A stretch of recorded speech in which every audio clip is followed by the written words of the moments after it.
Dear friends, the month of July is traditionally dedicated to the most precious blood of our Lord, the prize of our salvation. Let us continue to reflect on God's great love for us and ponder on our poor love for God with the Doctor of Love himself, St. Francis de Sales. Chapter 9 of Aversions.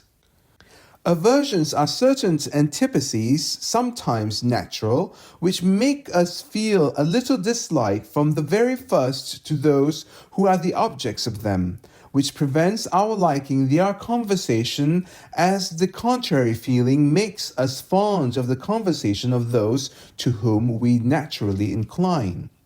To show that it is natural to have an inclination towards some and not towards others, we have only to look at two men coming into a room where two others are at play.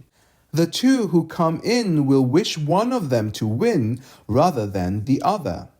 And whence comes this, since they never saw or knew them before, but from the fact that they are thus naturally disposed?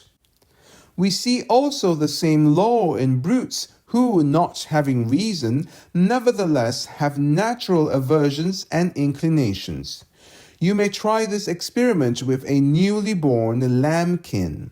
Show it the skin of a wolf, although dead, it will take to flight, it will moan, it will hide itself under the side of its mother.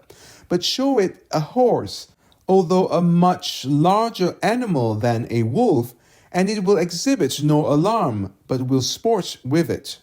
The reason of this is that nature makes it friendly to the one and hostile to the other.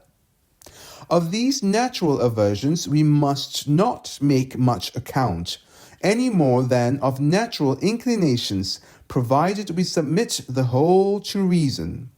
What is the remedy for these aversions, since no one can be exempt from them, however perfect he be? Those who are naturally rough will have an aversion to very sweet-tempered persons, and will esteem such sweetness an excessive softness, although that quality of sweetness is the most universally loved. The only remedy to this evil, as to every other sort of temptation, is simply to turn aside from it, not to think about it at all. But the misfortune is that we are always anxious to know far too well whether we have reason or not for these aversions. Oh, we ought never to amuse ourselves with this search, for our self-love, which never sleeps, will gild the pill so well that it will make us think our antipathies are good, and then being approved by our own judgment and by self-love, there will no longer be any means of hindering us from thinking them just and reasonable.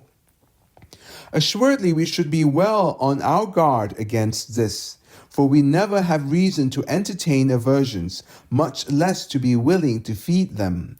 I say, then, that when the question is of simply natural aversions, we ought to make no account of them, but to turn aside from them without seeming to take any notice, and so to while away our spirit. But we must contend with and conquer them when we see the aversion is going in advance of mere natural dislike, and leading us away from the submission due to reason, which never allows us to do anything in favor of our aversions, any more than of our inclinations when they are bad, from fear of offending God. But if we do nothing more in favor of our aversions than to speak a little less agreeably than we should do to a person for whom we entertain great feelings of affection, that is no great thing, for it is hardly in our power to do otherwise.